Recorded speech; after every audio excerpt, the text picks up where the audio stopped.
You know, something that always makes me think is people get really, they get really in their heads about why the Beatles broke up.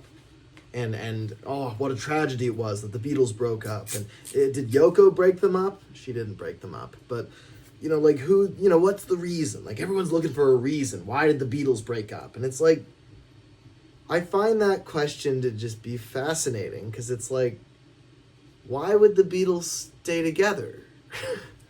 That's really the question you should be asking is they were together for 10 years. That's a long time. Like, that's insane. Or 9 years. I don't know exactly how long. A long time. The Beatles were together a long time. And instead of people being grateful, and don't get me wrong, people are deeply grateful to the Beatles, but instead of just being grateful, they're like, oh my God, it's tragic that we didn't get even more of it. It's like, that's crazy. Like, they're artists, you know? It's not natural for, you know, artists to create exclusively with other artists for their entire careers, years and years. You know, as an artist, you want to move around and try new things and meet new people and expand your style and change your style. And some people stay together forever, and that's cool if they want to. But the vast majority of the time, people change, people grow, people move on.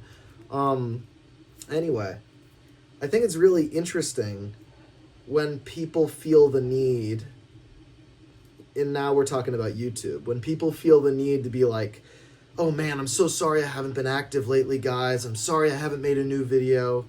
You know, I mean, anyone who knows me and my channel knows that I don't apologize for that because I don't think I owe anyone anything. I would if I had like a Patreon or something, if people were giving me money, but like, you guys get this for free. And sometimes sometimes it's interesting, thought-provoking stuff. Other times it's like a shitpost. You know, I mean, the point is, I don't feel that I owe anyone anything, you know. I think that it's really cool and humbling when people find value in my work. I deeply appreciate all the nice words people say, but I don't owe anyone anything. And neither do you. I mean, if you have a YouTube channel or if you have, you know, if you do anything at all, you know, that people see and react to, it's so easy to get into the mindset of like, oh, like I've got to keep these people happy. I really feel bad about myself for not constantly churning out new stuff for them to enjoy. And YouTube is built to encourage that mindset. I don't think on purpose. I think that it's ended up that way. And a lot of people end up apologizing. They're like, oh, I'm sorry. And I just think that's silly. It's like, you don't owe anyone anything, you know? And if you're scared that your viewers are gonna vanish if you don't tell them, hold on, just hold on, I'll be back at it in a little while. If you're scared of that, well, it's one thing if you're trying to turn it into a business, but if you're trying to turn it into a business, you probably shouldn't have long, dry spells. But if you're just enjoying it and you put videos out there because you like to, stop putting pressure on yourself. I have put a tremendous amount of pressure on myself in my life to get more stuff out there. Not just for other people's benefit, but also because it's like a pride thing for me. It's like, oh, I haven't made a video in however long, and what else do I do on this mortal coil, you know? These little Thomas videos are like the big thing I do, you know? I work at Home Depot. I mean, I'm not exactly going to make a tremendous dent on the planet. I like it there, but it's really, you know, if I end up in an encyclopedia anywhere, it's going to be because I made some mildly interesting Thomas the Tank Engine videos. And for years that drove me crazy and made me think, God, like if I don't make these videos, if I don't stay productive, then what value do I provide to the world?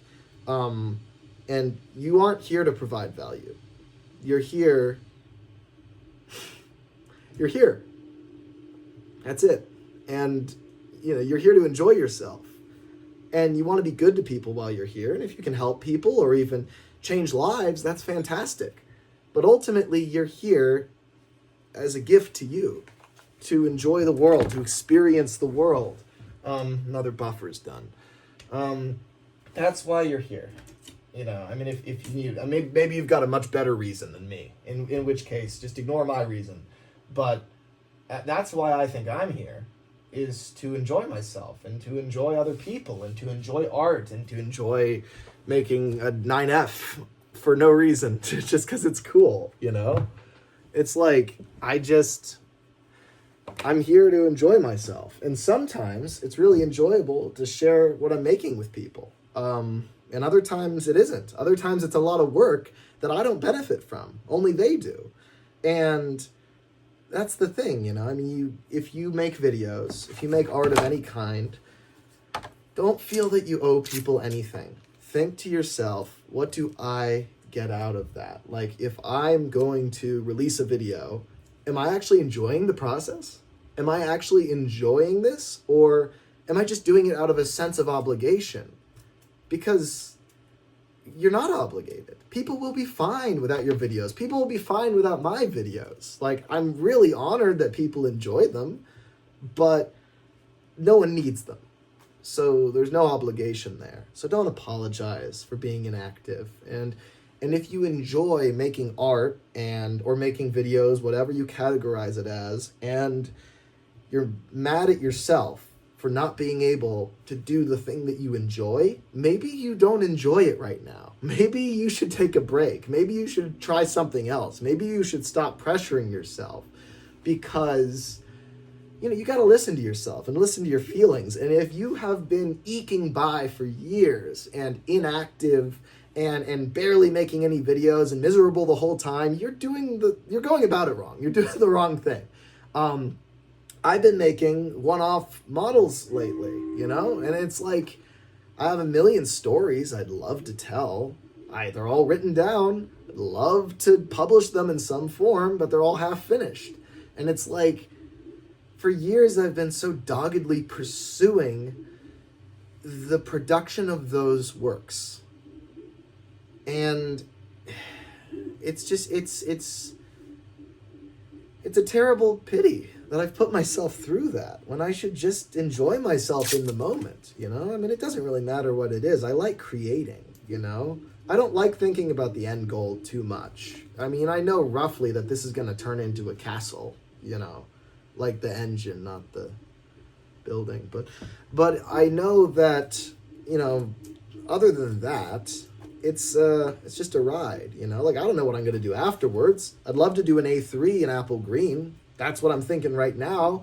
But I'm not going to lock into that. I'm not going to commit, because maybe tomorrow I don't want to do that anymore. And then all of a sudden I've made this plan for myself that I'm now forcing myself to stick to. And if I don't stick to it, then I'm ashamed in myself, or I'm deviating from the path, or I'm not accomplishing what I want to be accomplishing. And it's like, forget about that. Especially when it's a hobby. If you're pursuing a career in something, that's different. But if you're just trying to enjoy yourself, never beat up on yourself because you haven't been active. Don't beat up on yourself because you're not productive, you know, because the only thing you should be producing is enjoyable experiences. And that could be making a movie, or that could be walking in the park. It doesn't matter which, as long as you're happy. It's a really obvious thing, and you kind of have to discover it for yourself. It doesn't matter how many times people tell you. But I'm telling you anyway, because I felt like it at this moment, because that makes me happy. Anyway, hope everybody's well.